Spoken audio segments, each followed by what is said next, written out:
up? And welcome to Life Adventure Family. Today, ang topic natin is about hiking with babies. So, bakit ba namin to naisip pag-usapan? Kasi, nag-spark tong idea na to dahil may mom na nag-post sa Ireland hiking group. Bale, mom siya with a 4-month-old baby. Tapos, madami na silang na-hike na bundok. Mga 8 bundok na yung na-hike nila with a 4-month-old baby. Then, obviously, maraming mga nag-comment. Tapos, may mga positive and may mga negative comments. Mostly, ang negative comments ay about sa safety ng baby. Na parang masyado pang araw bata yung baby and kung safe ba daw, it's too dangerous daw, ganyan-ganyan. And then, may mga positive comments naman na nire-rebat naman nila yung ganong idea. So, gusto lang namin i-share kung ano yung opinion namin about this. Ako, personally, para sa akin parang depende siya kung ang tanong ba is kung safe ba at kung delikado ba para sa baby ang mag-hike ng bundok. Depende siya sa'yo, depende siya sa parents na magdadala sa baby. So, for example, hindi naman kami like professional, hindi naman din kami talagang parang mountaineers. Pero, meron na rin naman kaming enough experience when it comes to hiking, especially sa mga bundok dito sa UK. So, kumbaga, alam na namin kung paano i-assess ang isang trail, ang isang bundok. Kung doable ba yan, kung delikado ba. Ganon. And ina-assess din kasi namin yung weather, ganyan. And, para sa amin, physically fit naman din kami to hike and carry a baby at the same time. So, para sa amin, hindi siya delikado. Kung mag-hike ka responsibly and kung always mong ipaprioritize, syempre, yung safety ng baby and yung needs ng baby. Which is very, parang hassle siya. Pero, for us, it's worth it Parang, we don't mind doing all the, parang, yung kahaselan niya. As long as parang somehow ma-expose namin si Miles sa outdoors. So, siguro yung iba, sinasabi nila na delikado siya kasi baka sila mismo, wala sila masyadong experience sa hiking. So, in short, hindi sila ganun ka-confident na mag-hike. Which is, reasonable naman. So, yun lang, may kanya-kanya lang talagang opinion. Depende lang din talaga siguro sa'yo. Kasi, para sa amin, parang kahit nasaan ka naman, nandyan yung risk, nandyan yung danger. Like for example, tatawid ka, pwede ka masagasaan, ganyan. Nasa bahay ka, marami pa rin naman pwedeng mangyari sa bahay. May mga bata nga din na nai-injure, diba? So, hindi mo rin talaga totally may eliminate naman talaga yung danger and risk. So, yun lang. Yun ang sa akin. How about sa'yo, Lavi? Papasa ko lang. Go. So, change ng tagatulak. Ayan. So, sa akin, ayun nga, nung una, bago pa lang lumabas si Miles, bago pa na siya panganak, yung idea namin na mag-hike is mag-stop muna kami magpahinga.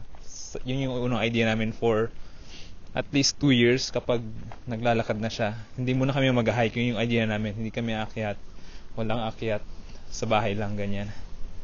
Pero nung malapit na siyang ipinanganak, na-realize namin na gusto namin yung hiking, masaya kami doon, na unwind kami, natatanggal yung stress namin sa work, sa buhay, ganyan. Kaya para sa amin hindi magandang mag-stop. Depende na lang kapag serious talaga yung reason. So, ayun, nagbago yung pananaw namin na tuloy lang yung sa hiking.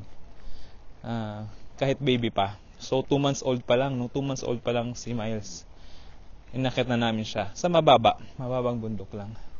Tinuloy namin dahil sabi nga nung isang pasyente ko,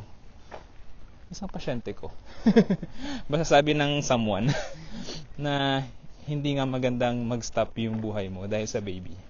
Kung saan ka masaya na ginagawa mo dati, hindi dapat yun matigil dahil lang may baby ka. Tuloy lang. So, yun yung ginawa namin. Kasi, ang effect din naman niya para din naman sa baby Dahil kung good yung effect ng hiking sa amin, edi for sure, okay din yung effect sa kanya. Which is, totoo talaga, yung nature okay din talaga sa baby. Hindi sila masyadong fuzzy compared pag Yung fresh air. oo, lahat maraming benefits. So yun, back to topic ng safety. Mas para sa amin, ina-assess kasi namin, kapag hindi safe, hindi din kami tutuloy. Example, nang hindi kami tumuloy dahil hindi safe, nung nag-Yorkshire 3 Peaks kami. Malakas ng ulan nung second day, sobrang lakas talaga, kaya inisip namin baka maputik yung trail, madulas. So hindi namin tinuloy. So nag-extend pa kami ng another day. Para doon. Para palipasin yung ulan, pangit na weather. Para hindi risky masyado. So yun yung ginawa namin, yun yung example. Tapos yung another example, imbis na yung National 3 Peaks yung gagawin namin, yung 3 pinakamataas na bundok sa UK. Ang ginawa muna namin ay yung 3 pinakamataas na bundok sa Yorkshire. Mas mababa para lang ma-boost pa yung confidence namin na mag-hike with the baby. Sa yung routine, mas lalo namin ma-master. So yun, may progression, hindi kami basta-basta na uy, tara, akitin natin to, ganun. So, nag-umpisa nga kami sa park lang. Ito, park lang yung walk namin. So, start from small. Tapos hanggang sa pataas hanggang tumaas yung confidence namin. Ayun lang. So, yun, progression, parang sa parkour lang din. Dahil may background din ako sa parkour dati, natutunan ko yun, na yung nakikita nyo sa YouTube na tumatalon sa building, hindi yun isang try lang at isang walang practice, walang training. Parang years of training yun para magawa yung move or yung difficult skill na yun. So yun, parang ganun din sa hiking. Kaya para sa amin, safe siya pero may risk. At yung risk, ina-assess namin kung ipupush namin yung isang bagay o hindi. So, ayun. Yun yung idea. So, ayun, yung nagsabi din na alam naman, yung nag-comment doon sa mami na fit naman sila at alam naman yung ginagawa nila. Agree din ako doon dahil ayun nga, may experience naman din kami dito sa mga bundok sa UK, lalo na sa England, sa Lake District. So, yung mga unang bundok na namin na ginawa is alam namin siya, nagawa na namin siya dati. So, alam na namin yung i-expect namin na klase ng trail sa bundok na yon. So, parang hindi siya parang blind spot, parang ganoon. At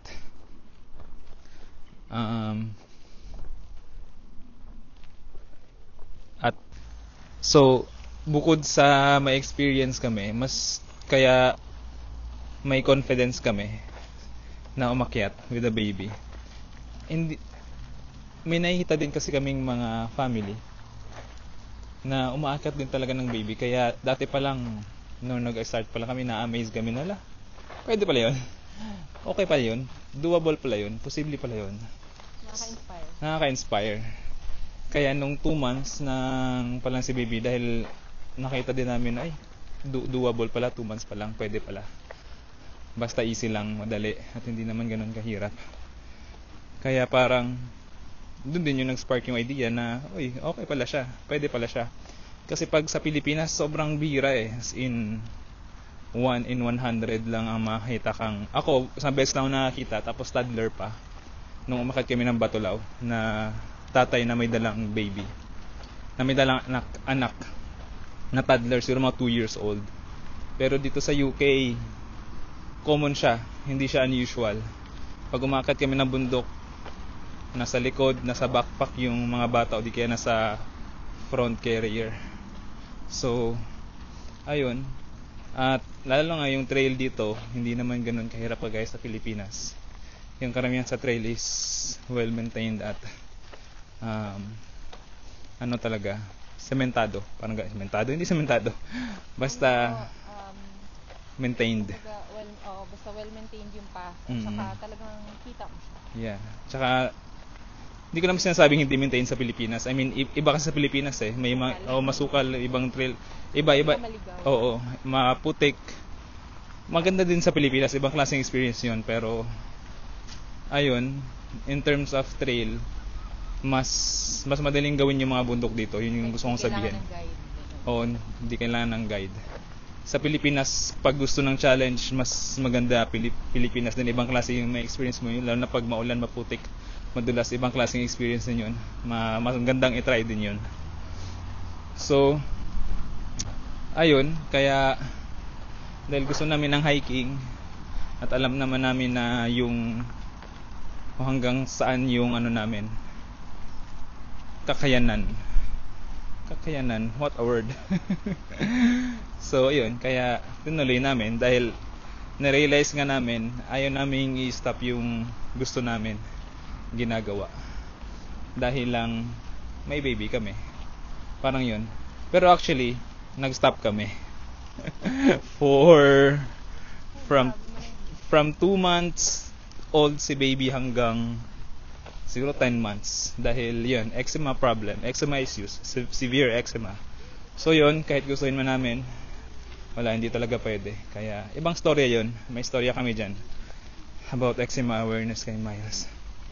Pero yun nga, sa topic na to, kung safe ba, kung may risk ba, para sa amin, oo, at may risk, at kanya-kanya na lang talagang pag-assess sa risk hanggang saan kaya. So, ayun, anong conclusion mo? Summary. Ang summary ko, ikaw magtulak nito. Summary ko, bale, kami naman kasi with or without the baby talagang naman din kami. Lagi ko nga sinasabi parang respect the mountains, tas do not underestimate them. Kasi hindi porket like mababang mountain yan or madali lang para sa iba. Parang i-underestimate mo na siya. Like, kayang-kaya, ganon. Hindi ka na magpe-prepare ng mabuti. Yun, kahit wala pa namang baby, ganon na kami. Hindi problema sa amin kung kailangan mag-abort mission, kung kailangan ipagpaliban, like kunyari hindi namin maakit yung summit, ganyan. Kung talagang sa tingin namin, we're putting ourselves in danger, hindi namin talaga tinutuloy. So, ang summary ko lang talaga is, yun, lang talaga. I-assess mo lang talagang mabuti yung risk. Tapos, yun nga, gaya ng sinabi ni Lavi, hindi porket may baby na nga, stop mo na yung whatever you love doing. May it be hiking or whatever, kung anong pa mang ibang hobby meron ka. As long as parang alam mo sa sarili mo na alam mo yung ginagawa mo. Yun.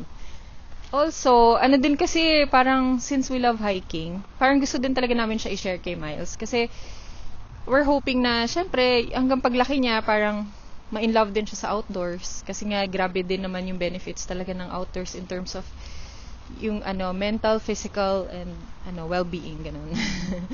So, ayun lang. Yun lang naman. Yung summary ko. Conclusion. Ikaw ba? Sana nag-make sense. Same. Tama naman. So, ayun nga. Tama yung sinabi niya. Kung anong gusto nyo, kung hindi man hiking, kung anong klase mang hobby, mas maganda nga hindi tayo mag-stop. Depende na lang kung may mga kanya-kanya reasons. Pero kung carry naman, tuloy lang. Kasi maganda ma-share din natin sa mga anak natin kung saan tayo nagiging masaya. So, yun lang. Yun. Thank you for watching. Yes. Ay, lang din pala ha. Yun nga, kung para naman sa iba na nagsasabi na delikado nga siya, parang hindi naman din namin sila masisi. Tama din naman sila. Pero at the same time, lang din siguro, i-respect lang din siguro natin nga yung iba, like us, na nag-hike with a baby, na sa tingin naman namin safe naman yung ginagawa namin. Yun lang. So, thank you for watching. Bye-bye! Pero hindi ibig sabihin Meron pa din. Pero hindi ibig sabihin na kung sakali, knock on wood, na may mangyaring masama sa amin sa bundok, hindi naman namin na sabi ko na mga ganun. Siyempre, yun nga, hindi mo maiwasan kahit saan, kahit dito baka may meteor na bumagsak. So, ayun, final destination. Oo, hindi mo alam talaga kahit saan Di kaya ka na lang, ma-MI ka na lang, 'di ba? Pwede ka ma-choke. Oo. May iba nga natutulog lang pag wala na, deads na, 'di ba? Naging negative. So 'yun.